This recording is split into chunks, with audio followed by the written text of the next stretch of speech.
Everyone, Heavy Operator channel asina mayam bu taramna oksari ngasi aina namjagadaba video asisu mayamda khachitang kanagadra haina khanduna namjaba video ni ngasi aina namjagadaba video asisu machine kamaina servicing tawni without engineer mayam punna video asida mieng taminner se servicing da sijinagadaba pochai singse mayam da khara yengjage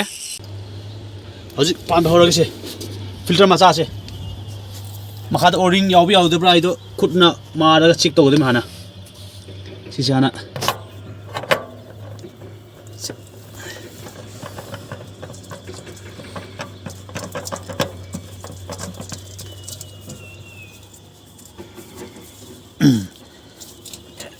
ai chala filter range nakang tai to de mane na de loose obik chance le chal ai यार का है ना tight तो सु तक पगी chance मुक ले मागी थ्रेड तो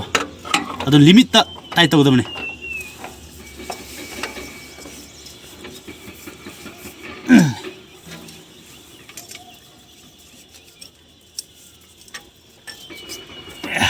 same दिखरन Dang same Indira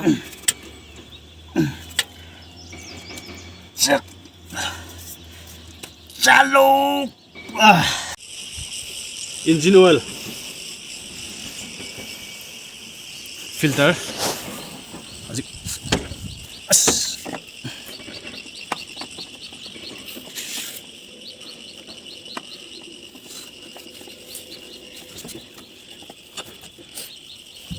ya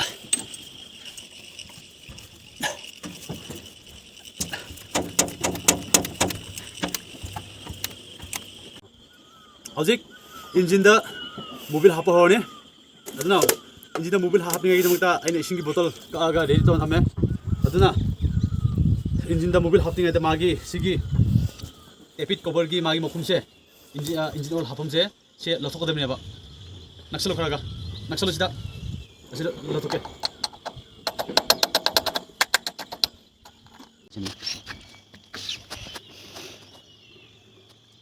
yani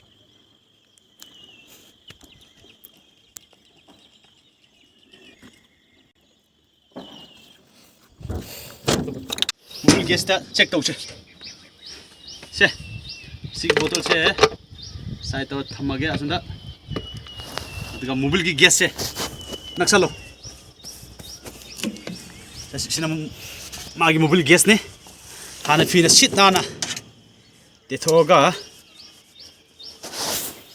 aduga mobil da namjalaga ko chalo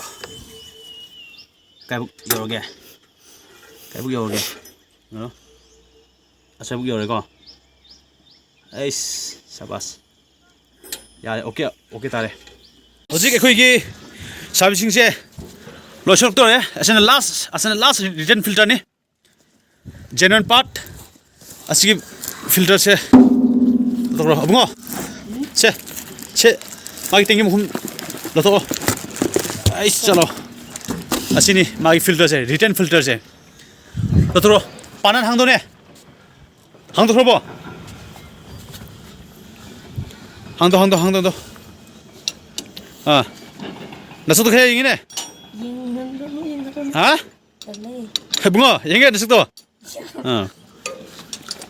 이제 거의 엔진기 타박수 봉나 로이래 아직 시기 필터세 시기 핵 하포 로열 간데 스타트 오브 야네 플레트 로토로 upro plate to upro mag spring dilo lotoro plate ki मतलब चलो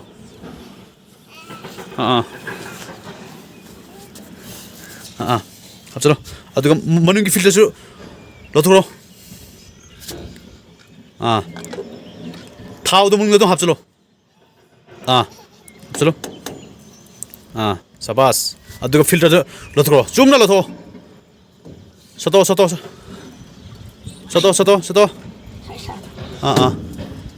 चलो फिल्टर आनो बसे लथो सत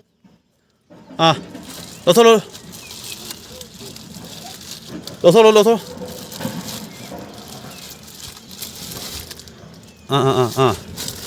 ꯑꯗꯨꯒ ꯁꯤ ꯐꯤꯜꯗ ꯍꯥꯞꯄ ꯃꯇꯝꯗꯅꯦ ꯈꯣ ꯌꯦꯡꯁꯤ ꯃꯅꯤꯡꯅ ꯀꯔꯝꯕꯅꯣ ꯃꯃꯥꯡꯅ ꯀꯔꯝꯕꯅꯣ ꯍꯥꯏꯕꯁꯦ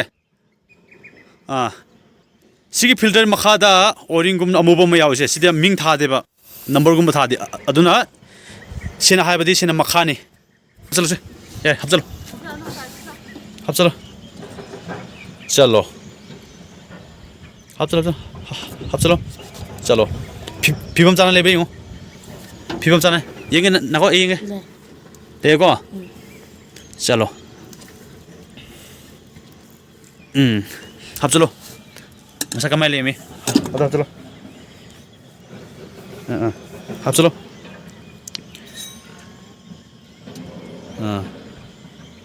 ꯄ꯭ꯂꯦꯠ ꯍꯥꯞꯄ꯭ꯔꯣ 마기 홀더 짠할로 야 이거 나또 합으로 합절로 아데디 이거 아이줄 오게 제 또줄로 마디 제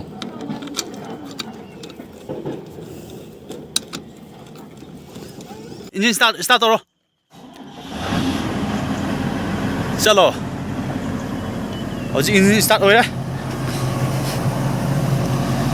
इंजन स्टार्ट ओइबा मतमदा मागी लीकेज नुम करी करा तो नॉर्मल स्टार्ट ता खरा चेक तोबना फैये लीकेज ओइबा ओइदबा इसे नो लीकेज ओके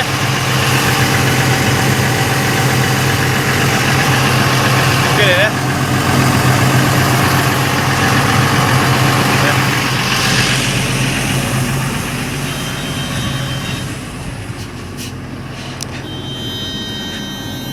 तब ना एक्सीलरेटर पीरो तब ना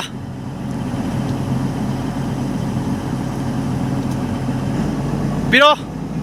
पीरो पीरो पीरो पीरो फुल तोरो लिवर लॉक तोरो लिवर लॉक तो ऑन तोरो लिवर खा सानारो लिवर तो 사나롱 나땅 연계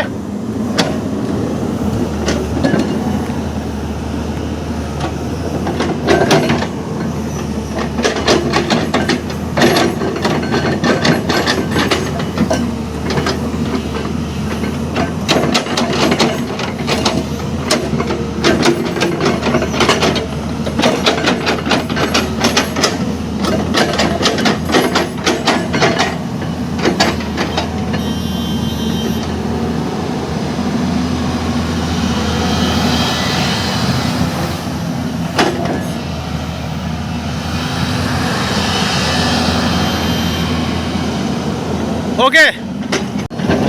담으러 비범 자는 담으러 담어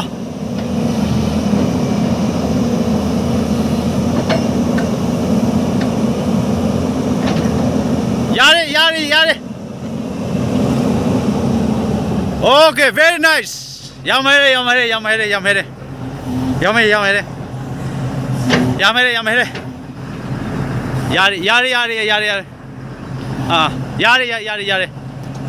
야래 메신 무서워 오직